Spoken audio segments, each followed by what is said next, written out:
Bienvenidos a Developing Hematology, Hematología en Desarrollo. Soy su anfitrión, el Dr. Andrés Gómez de León, hematólogo e investigador. Developing Hematology es un podcast con contenido en español y en inglés, donde tratamos diversos temas de hematología clínica con un enfoque global, recordando que la inmensa mayoría de los seres humanos vivimos en países en desarrollo. Muy bien, pues vamos a empezar. Estimados podescuchas, el día de hoy tengo el placer de introducir a dos ponentes de calidad internacional, mexicanos, que están aquí con nosotros para platicarnos de su experiencia y de dos contribuciones muy importantes en el área del trasplante, empezando por la doctora Perla Rocío Colunga Pedraza, quien es hematóloga, trasplantóloga, profesora de hematología, candidato a doctorado, amiga mía y además es mi vecina. Su oficina está como a 4 puertas de la mía, aunque con ese fondo de pantalla no parece que estás en tu oficina, o si no la remodelaste recientemente. Ella ha publicado artículos en revistas indexadas, recientemente ha ganado el premio al mejor trabajo internacional de la TCT Meeting, del Transplantation and Cellular Therapy Meeting del 2021, ha compartido foros con personalidades de calidad internacional y ella escribió el trabajo que vamos a revisar el día de hoy, que se llama Outpatient Haploidentical Stem Cell Transplantation Using Post-Transplant Cyclophosphamide is Safe and Feasible, o dicho en español, el trasplante haploidéntico ambulatorio utilizando ciclofosfamida post-trasplante seguro y factible. En este trabajo, la doctora Perla es el primer autor y pues la mejor, con más capacidad para hablarnos sobre ello. Tú eres el primer autor y el doctor David Gómez Almaguer es el autor de correspondencia o el corresponding author, ¿verdad, Perla? Así es. Se te olvida que también tú estás incluido dentro de una compartida primera autoría que te has negado a aceptar, pero que sin embargo, pues yo te agradezco mucho todo el esfuerzo que yo creo que juntos todo el equipo de trasplantes hemos puesto en esto, ¿verdad? Uh-huh. Claro, sí. Tengo que, declaración de conflicto de interés, pues yo también soy autor de este trabajo. Y bueno, también quiero presentarles al doctor Guillermo Ruiz Argüelles, quien es hematólogo, experto en trasplante de médula ósea, amigo, colega, mentor. En realidad no necesita introducción. Él es el director de la Clínica Ruiz de Puebla, tiene muchísimas siglas que me he equivocado cada que las intento que escribir después de su nombre. Tiene uno como que guardar un par de renglones para escribir ahí. Y además tiene pues un gran número de publicaciones y citas y posiblemente el hematólogo que más contribuciones tiene, y mucho de esto lo ha hecho además de manera privada, cosa que no es fácil. El doctor Ruiz Argüelles publicó una carta al editor en respuesta al trabajo de la doctora Colunga que se llama Letter to the Editor, BIAM plus ANCOR, Haplos indeed can be completed on an outpatient basis. Y en español, me corrige si me equivoco, Memo, porque mi francés está un poquito oxidado, es aún más, los haplos efectivamente se pueden completar de manera ambulatoria. Exacto, esa es justamente la traducción de ese título. La idea de esa carta era pues, apoyar las conclusiones que ustedes habían hecho, señalando que los trasplantes haploidénticos se pueden hacer fuera del hospital sin necesidad de estructuras hospitalarias. Entonces, esa carta pues es una especie de apoyo a lo que ustedes encontraron, con el objetivo de que más centros con situaciones similares a las nuestras pues se animen para hacer estos procedimientos y de esta manera más gente se pueda beneficiar de los tratamientos. Esa fue un poco la idea de esa carta, ¿verdad? Excelente. En esta carta el primer autor es el doctor Iván Murrieta, quien tiene su afiliación ahí en el Centro de Hematología y Medicina Interna y aparte en la Universidad Popular Autónoma del Estado de Puebla. Y en ese trabajo tú eres el corresponding. Iván Murrieta, ¿quién es? Iván Murrieta, es interesante su historia. Él hizo conmigo el servicio social. Él egresó de la Facultad Facultad de Medicina de la Universidad Popular Autónoma del Estado de Puebla. Luego hizo conmigo el servicio social y actualmente se quedó a trabajar con nosotros en el área de investigación. Él es el responsable, por ejemplo, de llenar todos los documentos del CIBMTR y de algunas otras acciones que hacemos en relación a los trasplantes. Lleva las estadísticas de los trasplantes que hacemos y está un poco dedicado a labores de investigación. En este momento Iván no dedica tiempo a ver pacientes, sino únicamente a apoyarnos en cuestiones de documentos y formatos que llenar y desde luego además investigar. Perfecto, seguramente lo tendremos aquí pronto. Y bueno, vamos a empezar a revisar los trabajos. Primero, la primera pregunta para la doctora Perla: ¿por qué un trasplante haploidéntico y por qué ambulatorio? Sí, bueno, más que yo preguntar por qué hacerlo, yo diría por qué no, ¿verdad? A casi todos los foros en los que hemos estado invitados prestamos particular atención y yo creo que algo que se repite de grandes personalidades del trasplante es decir, está genial, pero se requiere pues tener la disposición y la infraestructura y a veces somos un poco flojos. Entonces yo creo que muy importante. ¿Por qué sí hacerlo? Pues porque es costo efectivo, teóricamente te aumenta la calidad de vida, aunque es algo que tendríamos que demostrarlo bien analizado. También tienes menor internamiento, disminuye los costos hospitalarios y esto nos pudiera ayudar pues a hacer un mayor número de trasplantes aún teniendo pocas camas, como es la situación de nuestra unidad de trasplantes, ¿verdad? Entonces yo creo que más de por qué sí, tiene todos los sí, o sea, tenemos muchas razones por qué sí, pero pues quizá tendríamos que mencionar por qué no hacerlos, ¿verdad? ¿Por qué no? Pues si no tienes una infraestructura personal 24/7, si no tienes, por ejemplo, residentes, pues son unos de los motivos principalmente por los cuales no llevarlo a cabo, pero yo diría que tiene todas las cosas a favor para realizarse. De acuerdo. Y doctor Guillermo, ¿por qué surge esta necesidad? Tú que has estado en gran parte de la historia del trasplante de este país, ¿por qué el trasfondo histórico de esta estrategia? Esa es una pregunta muy interesante. Resulta que en el año de 1983 yo regresé de la Clínica Mayo de estar ahí en una estancia postdoctoral y me expuse a los trasplantes de células hematopoyéticas que pues en aquella época se hacían en cuartos de flujo laminar con presión positiva. El paciente permanecía 2-3 meses en esas condiciones y demás. Entonces, cuando regresé a México me di cuenta de que esto iba a ser muy difícil en la realidad nacional y comencé a leer ahí algunas cosas que podía uno llevar a cabo los trasplantes inicialmente autólogos sin tener que internar al paciente.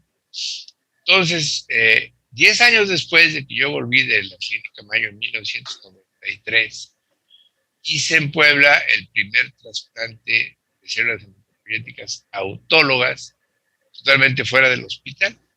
Entonces, este trasplante pudo hacer, merced a estudios previos que habíamos hecho, del que habíamos demostrado que las células hematopoyéticas, una vez extraídas del donador o del propio paciente, en el caso, se podían mantener en refrigeración normal hasta por 7 días consecutivos sin deterioro considerable de su viabilidad.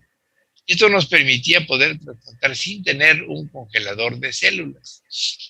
Entonces, la dificultad que había en Puebla para tener áreas para poder trasplantar a pacientes, tenerlos encerrados durante 2-3 meses, aunada a las lecturas que había hecho yo de que era posible guardar las células hasta por 7 días, y luego algunas investigaciones personales que hicimos aquí en Puebla sobre esta viabilidad de las células hematopoyéticas, fue lo que nos decidió hacer los trasplantes de manera extrahospitalaria. Comenzamos entonces en 93 a hacer trasplantes autólogos, inicialmente en mieloma múltiple, luego lo extendimos a algunas otras neoplasias, específicamente linfomas. Y después, platicando con tu papá, con el que yo cada año me iba a los congresos de la ASH, y además de que la pasábamos muy bien, intercambiábamos ideas, me dijo, oye, mira, acabo de ver este método para trasplantar células halogénicas. Está muy sencillo y requiere poca quimioterapia y el paciente no se pone muy malito. Y se me ocurre que podemos hacer fuera del hospital halogénicos. Y entonces nos dimos a la tarea de hacer esto y juntamos los primeros 4 casos de trasplantes halogénicos extrahospitalarios, 2 de Monterrey y 2 de Puebla.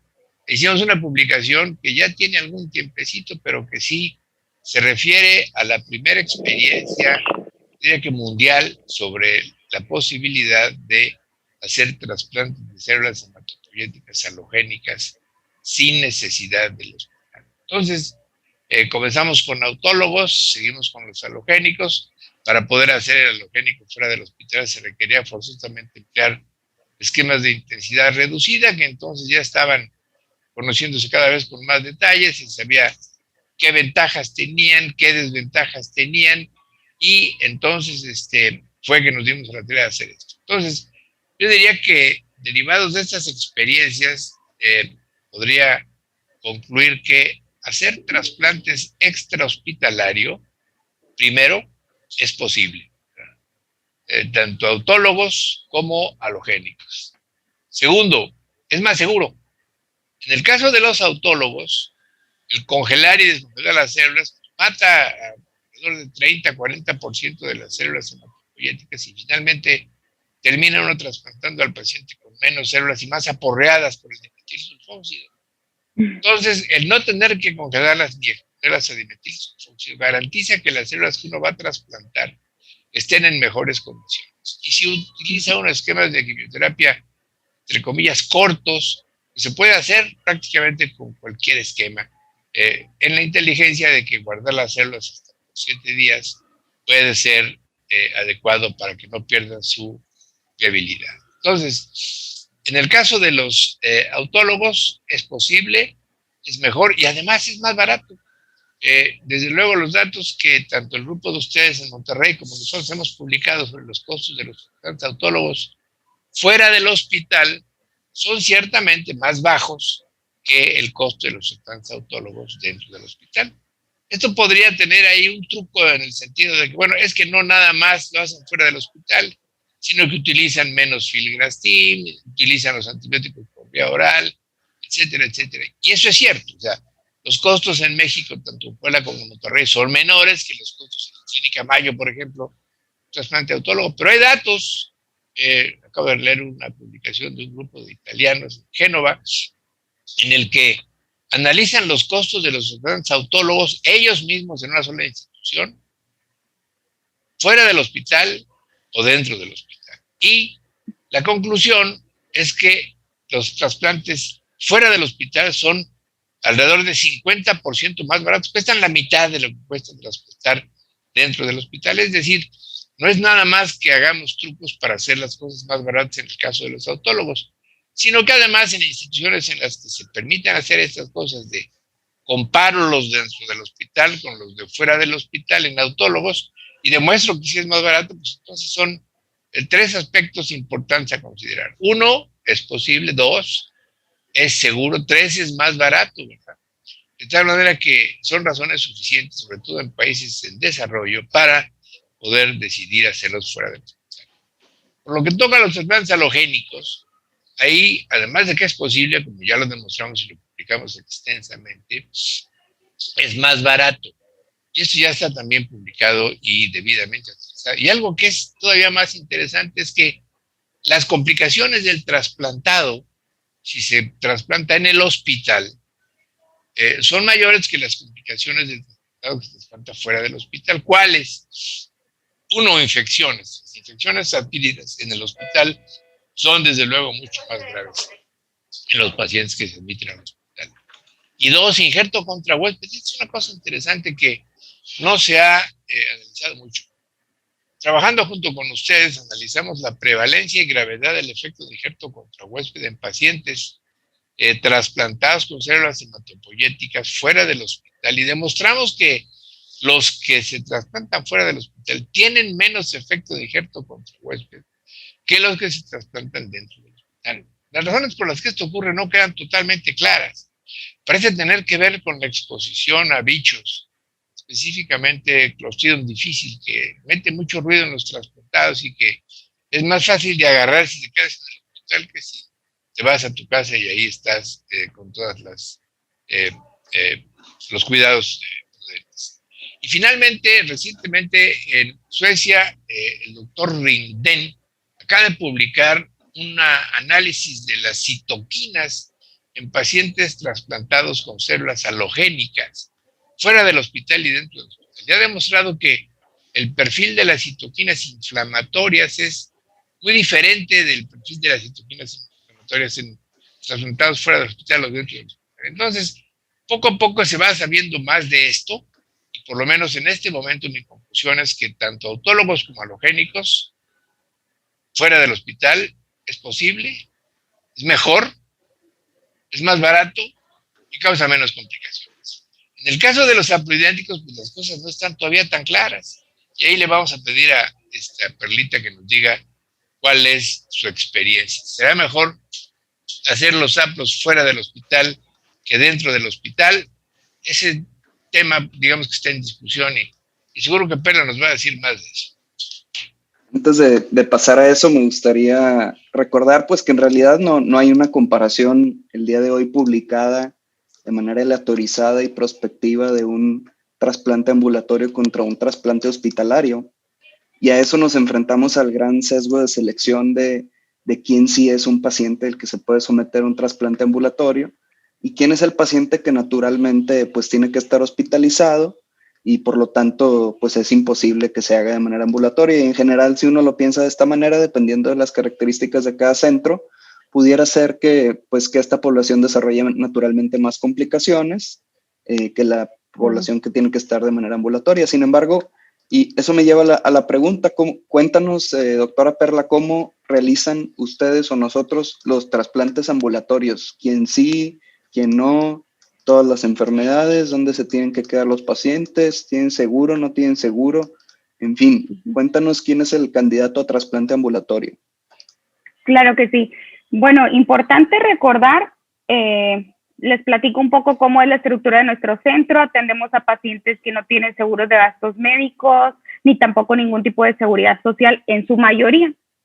Es un centro que está en el norte del país, y atendemos población referida, ¿verdad? Pero prácticamente son población sin seguro. En cuanto a las características de pacientes, casi todos, de inicio, todos deben ser candidatos a un método ambulatorio por el número de camas que tenemos. Tenemos realmente 2 camas que funcionan exclusivamente para trasplantes, con opción de tener otros 4 cuartos disponibles, pero que eso sí no son 100% exclusivos de trasplantes. Entonces, de inicio, todo paciente tiene que ser considerado candidato, a menos que encontremos algún motivo de exclusión, por el número de camas. Y dentro de esos motivos de exclusión, pues son que no tengan un buen estado funcional, o sea, un Carnoxi de menos de 70%, pacientes que no tengan adecuada función renal, obviamente hepática, tampoco son candidatos. Importante en nuestro medio es el nivel educacional. Si es un paciente que no tiene un buen nivel educativo, el paciente o el cuidador tampoco son candidatos, puesto que nos tienen que comunicar cualquier síntoma o cualquier evento adverso que presenten. Entonces, ese sería otro de los motivos de exclusión.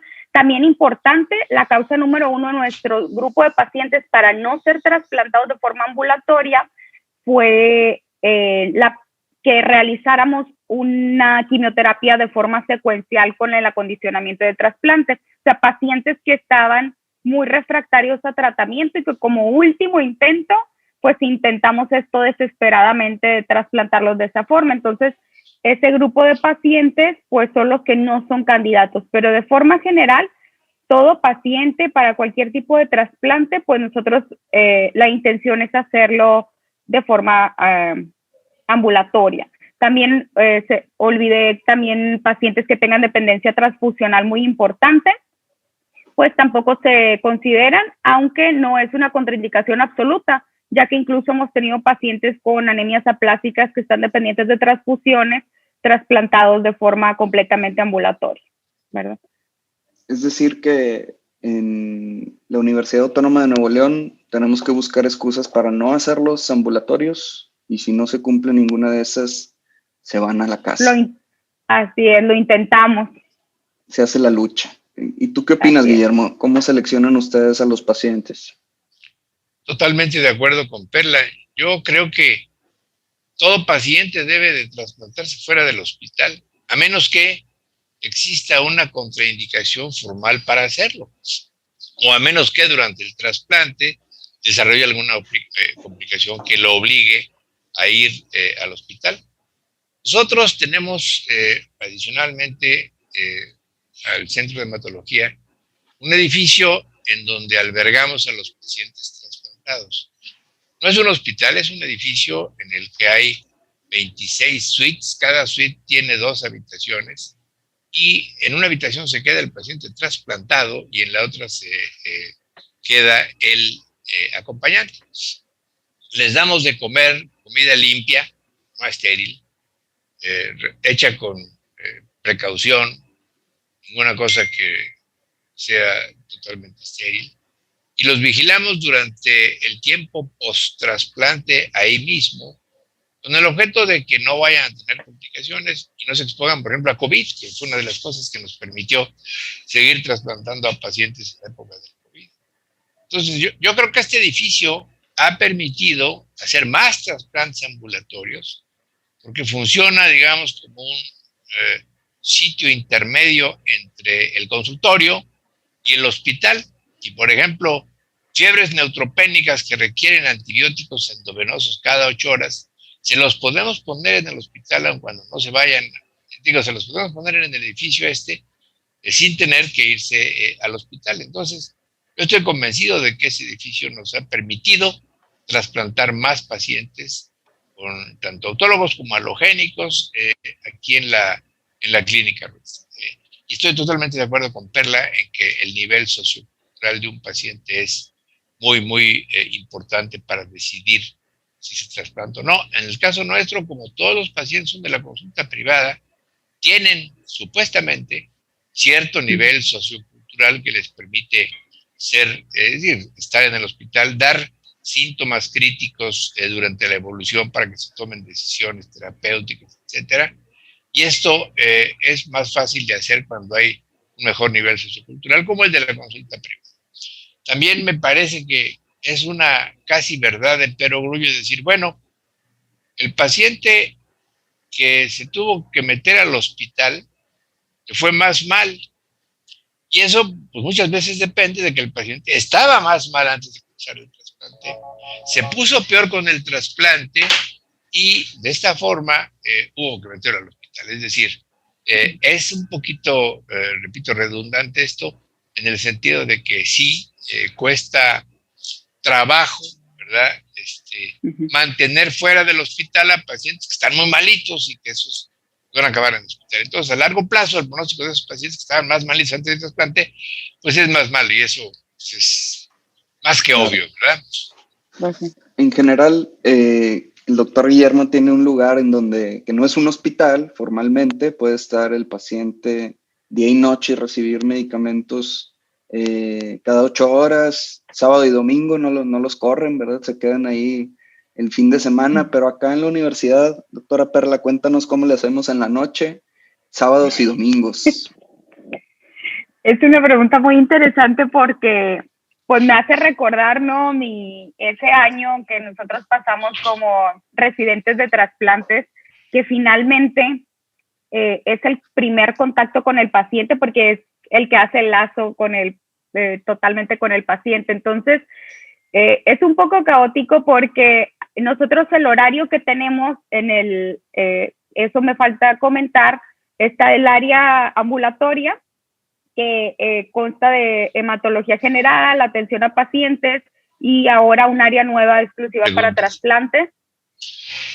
Y el área de hospitalización que está comunicada mediante un puente y todo. Pero el área ambulatoria funciona más o menos de 8:30 de la mañana, 8, hasta las 5 de la tarde oficialmente, pero con horario extendido si es necesario. Hay personal de enfermería que puede quedarse un poco más de tiempo, pero todo lo que ocurra sábado y domingo y después de las 5 de la tarde, pues es contacto directo con el residente mediante una línea telefónica que está abierta 24/7, y finalmente es el encargado de montar todo para que pueda ocurrir en caso de dar el primer auxilio, por así decirlo, en la clínica ambulatoria, y en caso de requerirse un internamiento, pues ya se traslada al área hospitalaria. Pero sí, realmente nosotros, al no tener esta como área de transición entre lo ambulatorio y lo hospitalizado, el paciente permanece en su casa.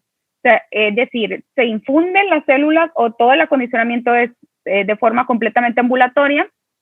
Se infunden las células y el paciente a las 2 o 3 horas ya está en su casa, totalmente. Entonces, ahora sí que es todo un acto de fe y pues de disposición. Yo siempre digo, en esto, para que ocurra, pues requiere más que de recursos y de todo, requiere de disposición. ¿De quién? De todo el mundo.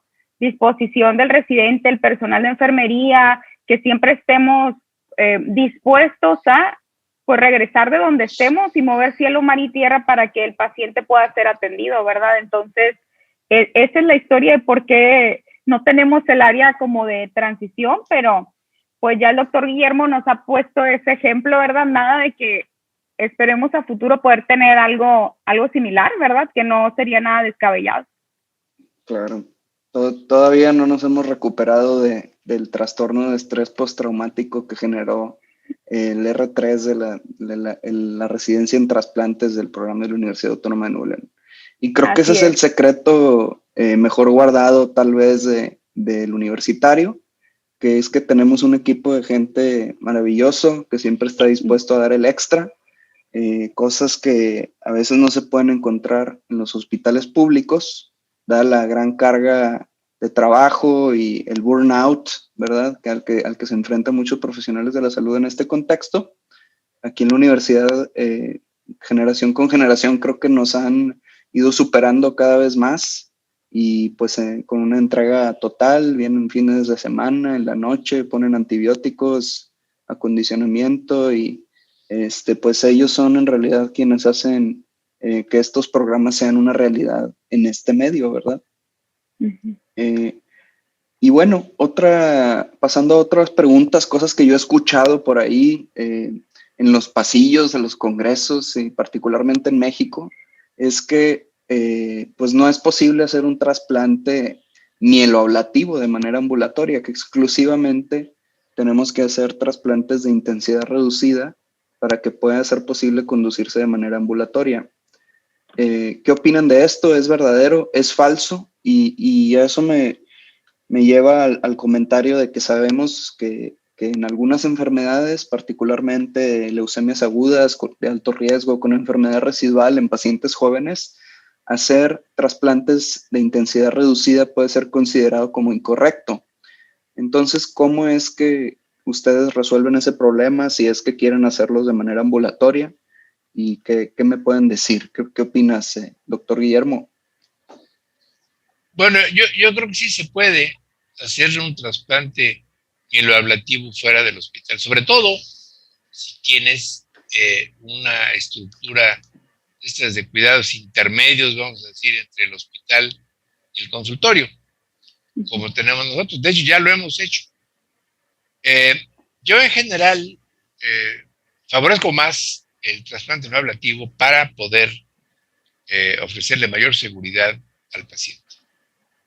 Creo que las evidencias que hay de los resultados a largo plazo de los ablativos versus no ablativos, además de que dependen de la enfermedad, en la mayoría de los casos, las curvas de supervivencia de largo plazo son iguales. ¿Por qué? Porque a una menor morbimortalidad de los ablativos inicial se le suma una mayor proporción de recaídas a lo largo, y entonces el paciente, sí, el pronóstico es finalmente más o menos igual, inclusive en los jóvenes quienes tienen capacidad de ser sometidos a trasplantes orgánicos. Por ahí hicimos una publicación con ustedes, con el grupo de Monterrey, sobre los resultados de los trasplantes no ablativos en pacientes jóvenes elegibles para trasplantes convencionales con leucemia aguda mieloblástica.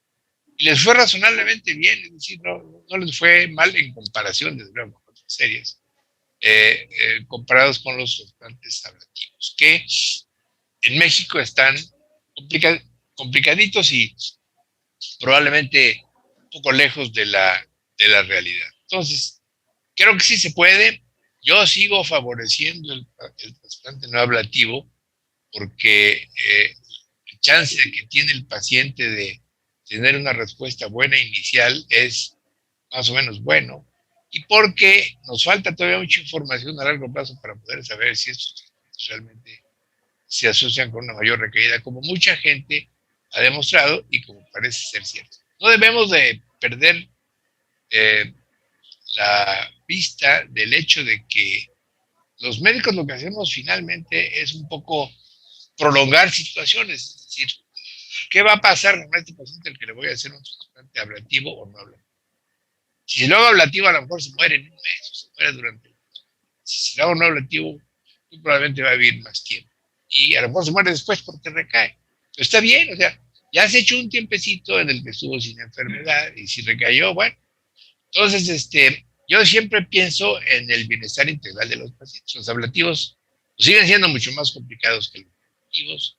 Y en México son complicaditos y se asocian a una morbimortalidad muy alta. En el hospital de nutrición, por ejemplo, había datos ahí verdaderamente escandalosos, 50% de mortalidad por trasplante en trasplantes ablativos de células halogénicas. Entonces, esto ha ido cambiando y no puedo dejar de contemplar el hecho de que muchas veces la decisión en un paciente no está entre hacerle un trasplante ablativo o no ablativo, sino entre hacerle un trasplante no ablativo o no trasplantarlo, cuál es condenarlo a que le vaya peor y a que caiga más rápido y se muera. Entonces, uno no puede dejar de contemplar estas cosas que curiosamente no son iguales en todo el mundo, son distintas y uno tiene que muy cuidadosamente analizarlas para tomar decisiones. Pero sí se puede, Andrés, lo hemos hecho y sí jala. Gracias, sí, pues también recordando que hay un ensayo aleatorizado de fase 3 en leucemia mieloblástica donde el trasplante mieloablativo mostró ser superior al de intensidad reducida. Sin embargo, pues este es un estudio que se hizo en Estados Unidos, ¿verdad? No es un estudio que se ha replicado en nuestra población, en nuestras salas de trasplante, que ahorita vamos a eso. Y por lo tanto, en realidad no sabemos si el riesgo-beneficio se orienta a favor de los trasplantes mieloablativos. Yo creo que también la mejoría en la capacidad de discriminación de la etapa de la enfermedad nos permite también tomar mejores decisiones hoy en día. Y en ese estudio precisamente ya se ha descrito que las personas que tenían LMA con enfermedad residual negativa por medio de secuenciación masiva tenían un desenlace igual quienes habían recibido un trasplante de intensidad reducida que en quienes habían recibido un trasplante mieloablativo. Es decir, si no hay enfermedad que destruir, pues entonces no tiene caso dar demasiada quimioterapia. ¿Tú qué opinas, doctora Perla? ¿Y qué acondicionamientos son los más frecuentemente utilizados en este trabajo? ¿Qué es lo que más se usa en el HU? Sí, bueno, complementando con lo que platicaba el doctor Guillermo, pues totalmente de acuerdo. Si no hay paciente, pues no hay intensidad, ¿verdad? Lo primero es preservar la vida, lo primero es lo que está en nuestras manos. Quizá aumentar la intensidad para nosotros sería trasplantar menos, quizá viéndolo como grupo, pues sería privar a más pacientes de tener esta opción de tratamiento. Lo cierto también es que por lo menos ahí en el universitario para nosotros hemos ido migrando a través de los años, digo, a lo mejor yo llevando la base cuando yo era residente de primer año, me tocó ver como que un tipo de acondicionamiento y he visto cómo a través de los años cada vez hemos ido aumentando un poco más la intensidad. Esto me lleva a comentar que si bien no son los trasplantes con un régimen tan ablativo, tampoco son trasplantes súper de intensidad reducidos, o no son no mieloablativos, ¿verdad? Son trasplantes que el acondicionamiento, por lo menos para el haplo, el habitual es ciclofosfamida, 3 días de 350 por metro cuadrado, fludarabina 25 miligramos por metro cuadrado, y el melfalán, en este grupo que reportamos es entre 140 miligramos por metro cuadrado, 200, ¿verdad? Entonces no son tampoco tan light, pero pues no dejan de ser trasplantes que no son tan intensos.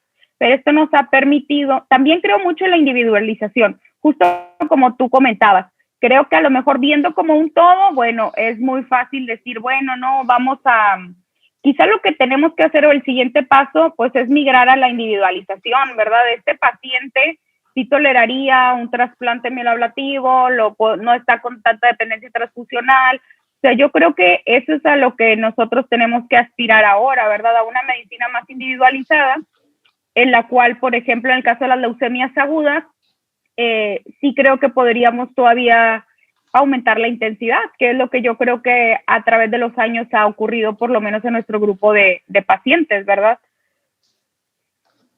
Totalmente de acuerdo. Y pasando a eso, ¿por qué no revisamos algunos resultados de tu trabajo? ¿Qué opinas? Claro, qué miedo. Aquí en el paper dice que en un determinado periodo de tiempo, dice enero de 2013 a diciembre de 2019, se hicieron 88 haplos, aunque esto es exclusivamente en adultos, ¿verdad? Sí, es en adultos solamente. Mayores de 16 años son incluidos. Perfecto. Y pasando a lo que nos decías, dice 28 pacientes no se trasplantaron por acondicionamiento secuencial, que fue la causa más común, comorbilidades con un Karnofsky menor a 70%, residencia lejana al hospital y paciente rechaza el trasplante ambulatorio. Nivel educacional en 10%. En fin, una variedad de causas ahí de las que ya nos platicaste. Y leyendo aquí el trabajo, mencionabas que los pacientes se iban a su casa. ¿Cómo le haces con los pacientes que no son de Monterrey, los pacientes que vienen de otro lugar? A los pacientes que son foráneos se les pide que tengan o que estén rentando un lugar en donde vivir. Casi siempre buscan algún departamento cercano al área hospitalaria, pero siempre se les pide que esté a menos de 1 hora, que casi siempre pues eso lo consiguen, ¿verdad? Ya tenemos ahí algunos números que otros pacientes nos han pasado para ofrecerles lugares en donde quedarse y todo, y se les da, desde la primera consulta, pues se les comenta muy claramente que no pueden irse a su lugar de origen, ir y venir, aún siendo un área cercana a Monterrey, ¿verdad?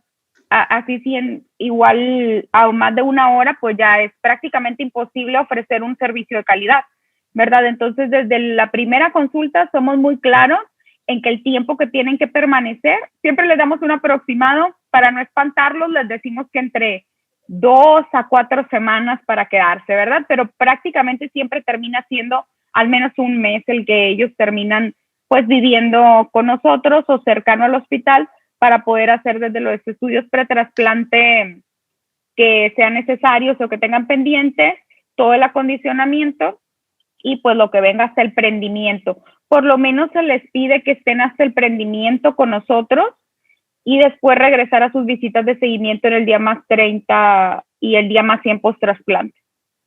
Correcto, aunque si le sumas una semana previa de valoración pretrasplante. Es 1 mes. Y quienes se pueden complicar, etcétera, a veces sí, 1 mes. Y ahí es parte de lo que nos mencionabas, doctor Guillermo, de los costos escondidos de este procedimiento, que no tomamos en cuenta a lo mejor para mencionar el precio de los trasplantes, que es el de el transporte, la renta, en fin, la comida, todo lo que en el hospital sí se les cobra. ¿Tú les cobras la renta ahí en el COR, Guillermo? Bueno, lo que ha pasado es que la gente que se encarga de los aspectos económicos de nuestro programa tiene ya definido una especie de paquete en el que está incluido el ir por el paciente al aeropuerto, que la mayoría de los pacientes que tenemos en el COR son extranjeros, trasladarlo al COR. COR es el Center for Outpatient Residence. Al llegar al COR se les hace una prueba de COVID, se mantienen en el aislamiento 24 horas y una vez que se tiene la prueba de COVID negativa, entonces ya procedemos a trasplantarlos. Entonces, el alojamiento tanto del paciente como del enfermo, del acompañante, la comida tanto del enfermo como del acompañante, todo eso está incluido, y desde luego el trasplante, que es los estudios pretrasplante, los procedimientos de aféresis, las quimioterapias, el filgrastim, etcétera, todo está incluido en un costo en el que sí se incluyen todas estas cosas. Para los pacientes que viven en México, pues hay costos que se van ajustando. Por ejemplo, el paciente que vive en México, pues no van por el aeropuerto, sino que llega directamente al COR, y así hay varias diferencias que hacen que los costos de esos procedimientos sean realmente variables. Los haploidénticos que hemos hecho, los hacemos también en el COR, los comenzamos fuera del hospital y llevamos al COR solamente, y llevamos al hospital solamente aquellos que se complican por algún proceso infeccioso, por síndrome de liberación de citoquinas o alguna otra cosa. Pero con el COR yo creo que es posible mantener la posibilidad de no tener que llevarlos al hospital tan tempranamente. Perfecto, gracias. Y en general, ¿cuál fue la población, doctora Perla, que vemos en tu estudio? Dice aquí, edad mediana de 27 años, diagnósticos principalmente leucemias agudas. Sí, son prácticamente pacientes jóvenes, aunque sí tenemos pacientes adultos mayores, pero la población, el grueso de la población es más leucemias agudas, pacientes jóvenes. Ese es como nuestro grupo de pacientes. Cuando vimos quiénes podían hacerlo ambulatorio, pues obviamente son pacientes en general más jóvenes, también con leucemias agudas, y esa es más o menos nuestra población promedio. ¿Qué opinas, Guillermo? ¿La clínica Ruiz es similar o ven algún otro tipo de población, recordando que son tal vez poblaciones de diferente nivel socioeconómico? Sí, en la carta al editor que mandamos nosotros apoyando los resultados del trabajo que encabeza Perla, incluimos a 20 pacientes, pero a diferencia de lo que ocurre en Monterrey, aquí tenemos tanto adultos como niños, ¿verdad? Tenemos 14 adultos, 14 de 20, y tenemos 6 niños. Todos son del medio privado, y en el caso nuestro, 3 de los 20 fueron leucemias agudas mieloblásticas, tanto que en el caso de Monterrey, 6 de 60 fueron leucemias agudas mieloblásticas. Yo creo que la distribución de las enfermedades es más o menos similar, si bien las diferencias son fundamentalmente en la condición sociocultural de los pacientes y el hecho de que nosotros incluyamos más niños, de lo que el trabajo de Perla no incluye ningún niño. Claro, qué interesante. Y en la institución, aunque no quiero hablar por el equipo de pediatría, menos trasplantes se hacen con esta intención. Los pediatras tienden más a hospitalizar a los pacientes y mucho tiene que ver con la tolerancia oral a los medicamentos, ¿verdad? Etcétera. En fin, ¿cómo les fue a los pacientes? Platícanos, doctora Perla, ¿cómo les fue con el acondicionamiento, con la infusión de las células? ¿Qué les pasó? Claro, lo más importante, bueno, todos los pacientes pudieron recibir el acondicionamiento de forma ambulatoria, la infusión también, y lo que sí tenemos que decir es que el 80%, se acerca del 80% requirió internamiento en el hospital, ¿verdad? O sea, fueron pocos pacientes los que realmente pudieron llevarse a cabo completamente ambulatorios, pero simplemente desde el hecho de que todos pudieron recibir desde el acondicionamiento, infusión ambulatoria, pues eso para nosotros ya es reducción de camas hospitalarias, reducción de costos, ¿verdad? Y importante destacar, bueno, si decimos quiénes se internaron, pues los motivos por los cuales se internaron, como la mayoría de los pacientes, la causa para que se internaran fue la presencia de síndrome de liberación de citocinas, bueno, fiebre y neutropenia inicialmente, y de esos tantos, la mayoría fue síndrome de liberación de citocinas, y otros tantos sí tuvimos una fuente de infección documentada. De estos pacientes, bueno, también la mediana de internamiento fue de 8 días, entonces, aún y que se tuvieron que internar, pues no fueron estancias realmente prolongadas. Sí hubo pacientes que requirieron más tiempo en hospital, pero en su mayoría se internaban, importante destacar, alrededor del día +3, esa fue la mediana. Los pacientes siempre justo el día que se va a aplicar la ciclofosfamida post-trasplante, obviamente es cuando tiene la complicación de fiebre. En los años iniciales, pues teníamos mucho la fiebre por cualquier fiebre, pues como debe de ser, se tiene que pensar primero en algo infeccioso.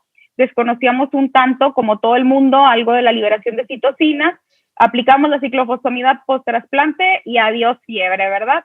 Entonces, muchas veces quizá por precaución y por el tipo de población que nosotros tenemos, preferíamos internar a los pacientes, así fuera 2 o 3 días, nada más para vigilancia, que yo creo que si hubiéramos tenido el sistema como el doctor Guillermo, pues nos hubiera facilitado, porque eran pacientes que únicamente tenían fiebre, ¿verdad? Entonces se les pudo haber administrado el antibiótico en una unidad intermedia, no en hospital, pero bueno, finalmente los preferimos llevar a hospital por su seguridad hasta que ya no presentaran fiebre y no hubiera sospecha de ninguna infección. Dicho de otra manera, para los que no son expertos en el área de trasplante, algo que ocurre típicamente en los trasplantes haploidénticos y con mayor proporción, que a lo mejor no lo hemos mencionado, pero todos estos son trasplantes de células madre hematopoyéticas de sangre periférica, no de médula ósea. Arriba del 90% van a tener una reacción que ya nos dijo la doctora Perla, se llama síndrome de liberación de citocinas, en la que los linfocitos, la cantidad así abrumadora de linfocitos T que se infunde al receptor, pues van a reconocer los antígenos del complejo mayor de histocompatibilidad que no comparten y van a secretar citocinas proinflamatorias que provocan una reacción, pues habitualmente no grave, pero sí puede ser grave en algún porcentaje bajo de casos, alrededor del 10-15% de los casos, en la que el paciente va a tener fiebre, diarrea, malestar general, y justo coincide con el acondicionamiento que utilizamos nosotros con los días de la neutropenia, y a veces uno no sabe si es una neutropenia febril, una sepsis, o si es simplemente esta reacción. Y ese es un gran obstáculo, nos dices en el trabajo, para hacer los trasplantes de manera ambulatoria, que como nos mencionas, un crítico podría argumentar que si hospitalizas al 80% de los pacientes, pues en realidad qué tan ambulatorio es. Pero ya nos has dicho que no solo te ahorras tiempo en el hospital antes, sino tiempo en el hospital después. Y en fin, agregando un poco al comentario de la liberación de citocinas, el día 3 y 4, nuestros trasplantes haploidénticos es cuando se infunde la ciclofosfamida. Quienes diseñaron el protocolo en el Johns Hopkins por modelos animales, aparentemente era el mejor día para atacar estos linfocitos y que la ciclofosfamida los inactivara a algunos y matara a otros para evitar la enfermedad de injerto contra huésped. Sin embargo, esto es algo que se ha puesto en duda y es algo que tú estás estudiando, ¿verdad, doctora Perla? Así ¿Cómo es, se puede sí. prevenir o tratar? Así es, de hecho ya hemos tenido varios intentos. El primero de ellos fue el uso de dexametasona desde el día de la infusión y los primeros 3 días, y no nos fue bien. Digo, tampoco tuvimos eventos graves, pero no tuvimos realmente, fue la misma incidencia, 80%, 20%. Y ahora, trabajando en mi doctorado, la administración temprana de ciclosporina, eso es lo que vamos a realizar. En un estudio piloto que tenemos, pues sí vimos una disminución de la incidencia de síndrome de liberación de citocinas en los pacientes en quienes se administra la profilaxis de enfermedad de injerto contra huésped de forma temprana, comparado cuando se inicia en el día +5, ¿verdad? Entonces, esa es la intención de nosotros, pues es aún aumentar el número de pacientes que se pueden trasplantar en forma completamente ambulatoria, ¿verdad? Finalmente. porque pues por ahora, como dices tú, se escucharía como, pues realmente no lo hicieron ambulatorio, porque 8 de cada 10, por así decirlo, no fueron trasplantados de forma ambulatoria. Entonces, pues estamos todavía en el camino, porque nuestra intención pues sigue siendo aún aumentar nuestro número, nuestro volumen de pacientes atendidos, ¿verdad? Entonces, así es, no solamente nos redujo en ese grupo de pacientes que no se trasplantó, que no se internó durante todo el trasplante, pero también en los que sí se tuvieron que internar, los estancias fueron realmente cortos. Excelente. Y en general, este porcentaje de pacientes que cursa de manera completamente ambulatoria, pues tiene una excelente calidad de vida y menos complicaciones. En la Clínica Ruiz, ¿cómo les fue? En general, parece que ustedes lograron mantener a más pacientes afuera del hospital, ¿verdad, Guillermo? Sí, mira, en Monterrey, revisando aquí los datos, resulta que tuvieron que admitir al hospital al 80% de los pacientes. Por alguna de las razones que ya explicó la doctora Perla, nosotros tuvimos que admitir al hospital al 45% de los pacientes, es decir, a 9 de los 20. ¿Por qué esta diferencia? Bueno, yo pienso que hay varias posibles explicaciones. Una, tenemos el COR, un edificio en donde buena parte de las complicaciones las podemos manejar sin tener que ir al hospital. Dos, tenemos más niños que en Monterrey. En Monterrey no tiene ningún niño, son puros adultos. Nosotros tenemos 6 niños. Y en términos generales, tanto el síndrome de secreción de citoquinas y esas cosas son más fáciles de manejar y menos graves en los niños que en los adultos. Entonces, eso aunado al nivel sociocultural de los pacientes, que es también diferente, es lo que probablemente, sin poder asegurarlo, es lo que explica por qué pudimos completar más los pacientes, más los trasplantes totalmente fuera del hospital que en Monterrey. Pero yo pienso que eso lo único que refleja es la diversidad de las poblaciones que se están informando en uno y en el otro trabajo. Pero el mensaje final debe de ser, es posible hacer trasplantes haploidénticos ambulatorios y es deseable hacerlo siempre que las condiciones del paciente lo permitan, y seguramente con el paso del tiempo vamos a ir aprendiendo cómo evitar los internamientos que siguen siendo necesarios en una proporción de pacientes que ojalá con el paso del tiempo sea cada vez menos. Gracias. Y en general, para decir que es posible, tendríamos que demostrar que es seguro, ¿verdad? Que los pacientes no se complican más en la casa que en el hospital. En general, ¿hubo algún paciente en ambos trabajos? Si quieres, empezamos contigo, doctora Perla, que haya tenido alguna complicación fatal en casa o que por estar en casa no se pudiera atender correctamente. En fin, ¿qué opinas de la seguridad del procedimiento? Fíjate, qué importante que lo comentas. Justo una de las revisiones de nuestro trabajo, cuando lo enviamos, uno de los revisores pues nos pedía inteligentemente realizar una tabla en la que habláramos de todos los pacientes que tuvieron una mortalidad no relacionada a recaída. Entonces yo creo que de ahí es de donde te puedo dar estos datos. Muy importante es que ningún paciente falleció en la casa. Ningún paciente falleció después de las primeras 24 horas de internamiento. O sea, ingresaba el paciente, se estabilizaba y no fallecían directamente por el evento asociado al ingreso, ¿verdad? Importante también de este grupo de pacientes que fallecieron por mortalidad no relacionada con recaída, solían ser pacientes que tenían un índice de riesgo de enfermedad alto o muy alto, ¿sí? O que iban más allá de 2 líneas de tratamiento, en promedio de 4 líneas de tratamiento. Nos sirvió mucho también para ver en nuestro grupo de pacientes, como ya comentamos, las clásicas medidas de eliminación para decir que un paciente no contraindicaciones de trasplante ambulatorio. Agregaríamos quizá, ya con este análisis ahora sí de un grupo más grande de pacientes, pues pacientes que tengan una actividad de la enfermedad alta o muy alta, y pacientes que tengan más de 2 líneas de tratamiento recibidas, pues son nuestros pacientes que en general tuvimos más riesgo. Pero sí, redondeando la respuesta a tu pregunta, pues finalmente nadie falleció en casa y tampoco inmediatamente después del internamiento, es decir, todo paciente pudo ser estabilizado y atendido pronto. Excelente. Y eso habla de, pues, una población joven, quienes no tienen comorbilidades, los que les va más mal, pues son los que tienen una enfermedad más avanzada.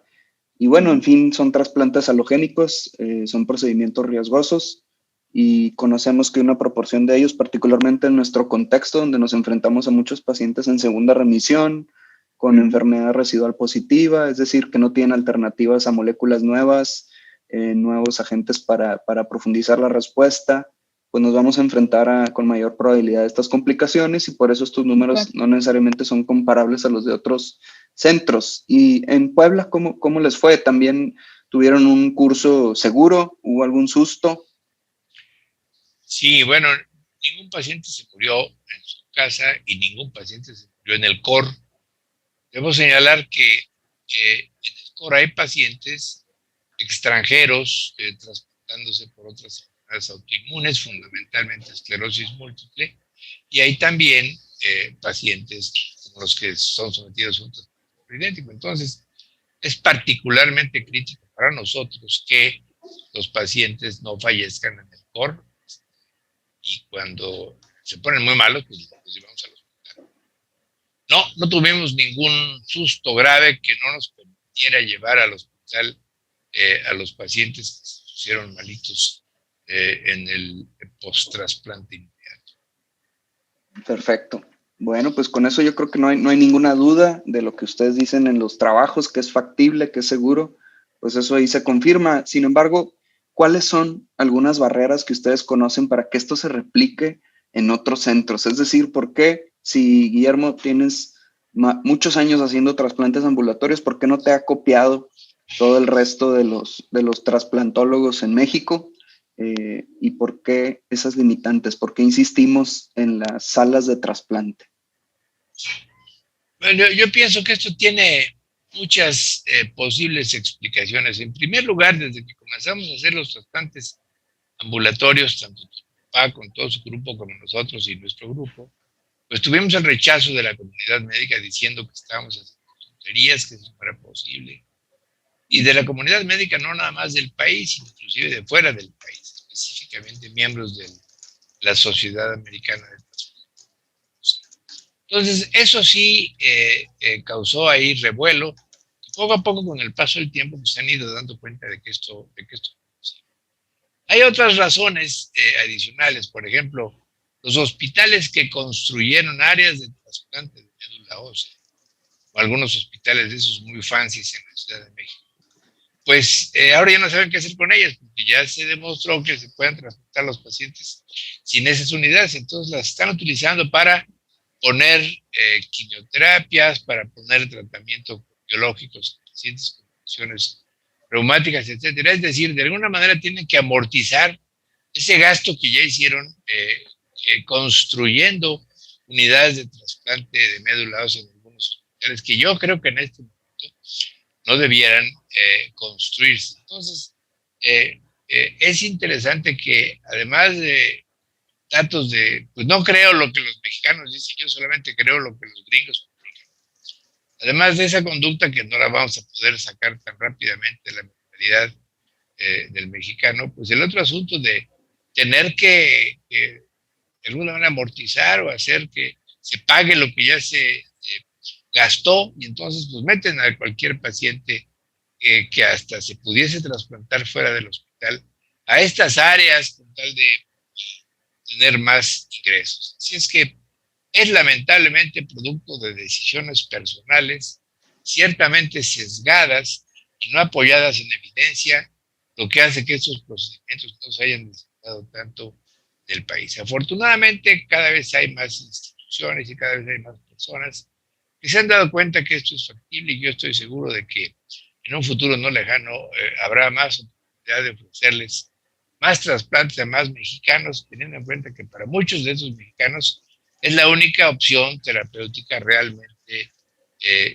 curativa, ¿verdad? Entonces, creo que se va a ir cambiando y estoy seguro de que pronto tendremos un panorama diferente. Excelente. Nos mencionas la dificultad en la implementación de todo lo nuevo, pues se enfrenta generalmente al rechazo de la mayoría de la población, a la mayoría de los que no creen que hay cierta, digamos, incredulidad ante las modificaciones. Todo lo nuevo genera mucho estrés, algo controversial, el sesgo hacia las investigaciones locales, ¿verdad? El mismo malinchismo al que nos enfrentamos, ¿verdad? Y a la presencia física de las áreas de trasplante de los grandes centros, pues sí son algunas barreras. ¿Tú qué opinas, doctora Perla? ¿Cómo le podemos hacer o cuáles son otras limitantes a las que se enfrentan los trasplantólogos en el país? Pienso yo que, por ejemplo, el IMSS, pues es quien atiende a la mayoría de la población de nuestro país. Y es increíble, pues, la ruptura de horarios, unos son en la mañana, después otro personal, hay mucha rotación de personal. Para que nosotros, por ejemplo, funcionemos siendo un hospital entre público y privado, un universitario, es porque es el mismo equipo de personas todo el tiempo. Si estuviéramos cambiando personas por horarios, por turnos, yo creo que difícilmente se podría replicar. O sea, como dices tú, hay un secreto ahí guardado que es la continuidad de la atención por las mismas personas siempre, y es personal que ya nos hemos enfrentado una y otra vez a las mismas limitantes, y pues conforme pasa el tiempo, pues la mejoría en cuanto al flujo de información, a la rapidez de atención del paciente, pues es mejor. Entonces, para mí, la limitante también más importante aquí es la infraestructura, que si bien no requerimos una infraestructura cara, porque no, nada es caro, realmente son cuartos sencillos, no son cuartos de trasplante equipados con filtros, para nada, o sea, son cuartos sencillos, no es costoso, pero sí tenemos una infraestructura de un área ambulatoria que lo atiende las mismas personas, un área de hospitalización. Yo creo que eso no todo el mundo lo tiene, habría que, pero pues no es nada difícil de construir, ¿verdad? Creo que mucho es también el área de que nos da un poco de flojera, quizá, suena mal, pero por así decirlo, es pesado el realizar un trasplante ambulatorio, pues es estar, tú lo haces en privado también, entonces sabrás que es estar al teléfono 24/7, todo el día, toda la noche, con estrés de que si el paciente pasa algo, te tienes que lanzar al hospital y a ver a quién le hablo para internarlo, y, o sea, lleva esto una dinámica en el que el paciente no está cuidado por alguien más, tiene que estar cuidado por ti a la distancia. Entonces, yo pienso que muchas veces esa responsabilidad no se acepta tan fácilmente, ¿verdad? A menos que sea medio impuesta o voluntaria. Claro, es difícil montar y cambiar las prácticas que ya tienen costumbre, digamos, de décadas. En fin, difícil también darle la vuelta a la burocracia. Y en el lado privado también yo argumentaría que cobrar los trasplantes ambulatorios es difícil, inclusive en otros centros privados, ¿no? Que nos preguntan, oye, ¿por qué estás haciendo los trasplantes ambulatorios en la universidad? ¿Y por qué no los tienes conmigo? Y le digo, bueno, pues es que tú no me das esa oportunidad de hacerlo fuera de casa, simplemente porque tu institución no me está dando las facilidades que necesita el paciente, ¿verdad? Y bueno, llegamos a otra pregunta. ¿Qué le pasa a las personas que están esperando su turno para trasplantarse? Ese es el mensaje tal vez más importante de los trasplantes ambulatorios. ¿Qué tan larga, doctora Perla, es la fila para trasplantarse en el HU? Si bien debemos de admitir que, como ya lo dijiste, este lugar es semiprivado porque pues somos pocos relativamente para pocos pacientes, pero sí tenemos esa capacidad de continuidad en la atención. ¿Cuántos pacientes están esperando trasplantarse en nuestro centro?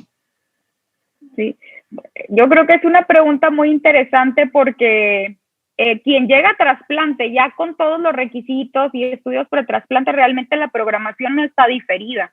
Cuando mucho es un par de semanas lo diferido, ¿verdad? El problema sería el paciente que no tiene acceso a los estudios de compatibilidad, el paciente que no tiene ese acceso, el paciente de la consulta general, que tiene indicación de trasplante quizá desde que tenemos su citogenética inicial y sabemos que va a trasplante. Entonces, si no consideramos eso, o sea, si consideramos un paciente que ya está perfilado para trasplante, llega con nosotros a trasplante y tiene el recurso mínimo para hacer el estudio inicial de compatibilidad, el tiempo diferido no es realmente largo, es cuando mucho 2 semanas, y me atrevería a decir que si tienen ya HLA repetidos o confirmatorios, pues es tan rápido como 48 horas, ¿verdad? En algunos casos lo hemos llegado a hacer de esa forma, sobre todo en pacientes que vienen de fuera, foráneos, y que no tienen mucho tiempo para quedarse con nosotros.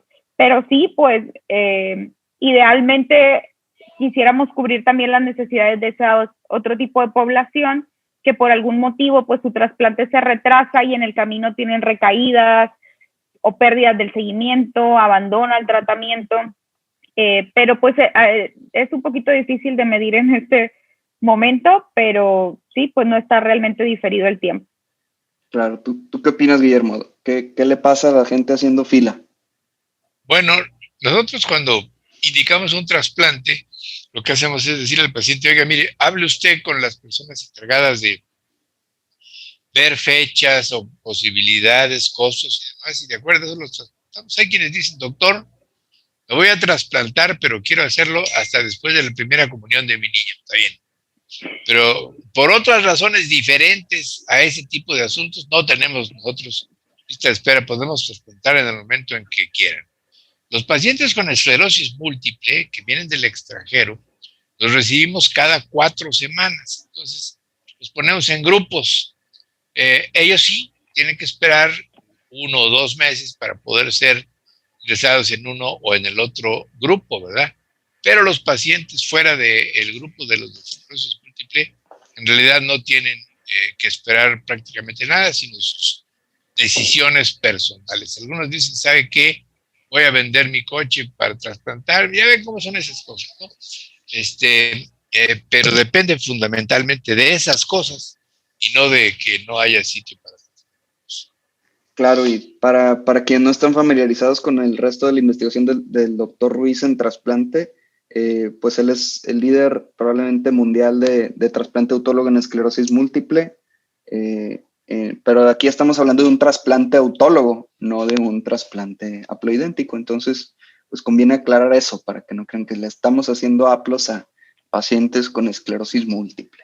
Y por otro lado, pues sí, uno de los grandes problemas y probablemente cientos o miles de pacientes en todo el año están en listas de trasplante en centros de hospitales públicos esperando su lugar para internarse en el área de trasplante, y pues desafortunadamente muchas de estas personas no entran en los estudios de supervivencia de los programas de trasplante halogénico, porque no son estudios que se tomen el tiempo cero, como a partir del momento en el que se hace uno el HLA o a partir del momento en el que el equipo de trasplante lo conoce, sino solamente vemos resultados de los pacientes trasplantados.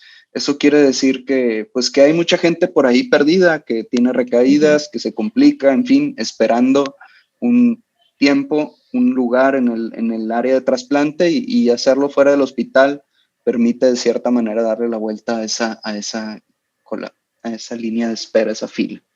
Y bueno, para concluir, ¿qué nos puedes decir? ¿Qué últimos mensajes nos puedes dar, doctora Perla, sobre tu trabajo? Aparte de que lo lean, aunque está detrás de una barrera de paga, pero todos sabemos que le puedes dar la vuelta utilizando algunas estrategias controversiales políticamente, particularmente un sitio que empieza con S y termina con B. Por ahí, o si no te pueden mandar un mensaje, dinos algunas últimas palabras y dónde te puede contactar el auditorio. Claro que sí. Para mí lo más importante a concluir es a recordar que el trasplante haploidéntico puede ser llevado de forma ambulatoria, con seguridad, con calidad de vida. De primera mano puedo decir que además de dar satisfacción al paciente, también es muy satisfactorio para el médico, ¿verdad? Haberlo logrado, pues, aunque esto es una odisea de emociones, de subidas y bajadas, pues el hospital queda contento porque no gastó tanto. El paciente está muy contento porque durmió en su colchón, en su casa, y el médico está contento también, ¿por qué no decirlo? Hasta por un poquito de orgullo, ¿verdad? De lo logramos, ¿verdad? Eso sería mi conclusión final. A mí me pueden encontrar físicamente pues en el servicio de hematología de la Universidad Autónoma de Nuevo León. Y mi correo electrónico es colunga.perla@gmail.com. Perfecto. ¿Y tú con qué nos puedes concluir, doctor Guillermo? ¿Con qué puedes concluir y dónde te pueden encontrar? Aunque ya saben, como tú eres muy famoso, seguramente te pueden encontrar en muchos lugares. Sí, yo creo que los médicos tenemos que estar continuamente con la mente abierta para ver otras opciones de tratamiento, otras opciones de trasplante, en el caso que nos ocupa, para poder probarlas y finalmente aceptarlas o rechazarlas, pero rechazarlas por el solo hecho de venir de un grupo de investigadores mexicanos me parece que no es particularmente justo.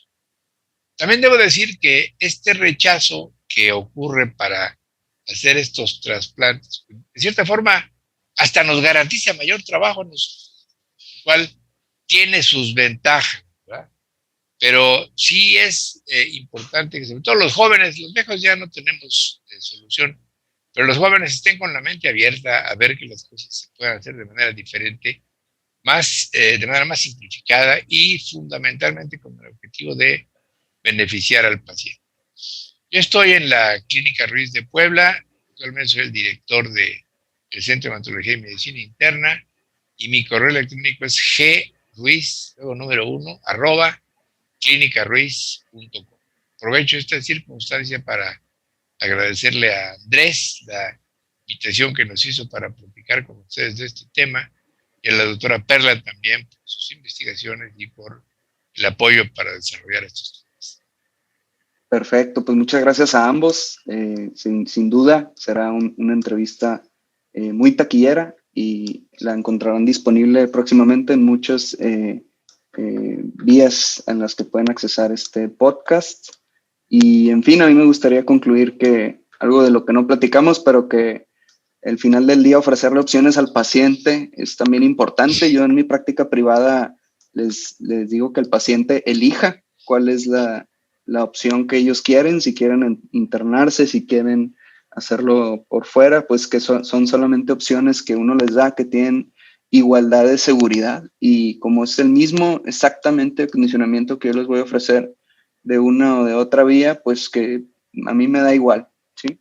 Uh-huh. En fin, pues muchas gracias a ambos y esperamos verlos pronto aquí de nuevo con alguno de los otros temas que a ustedes les interesa. Y aquí vamos a estar. Muchas gracias y hasta la próxima.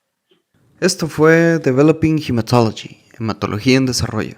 Les pido por favor que si les gustó nuestro contenido, nos den 5 estrellas en todos los sitios donde nos puedan encontrar. También nos pueden dejar un comentario o enviarnos un mensaje en developinghematology.com.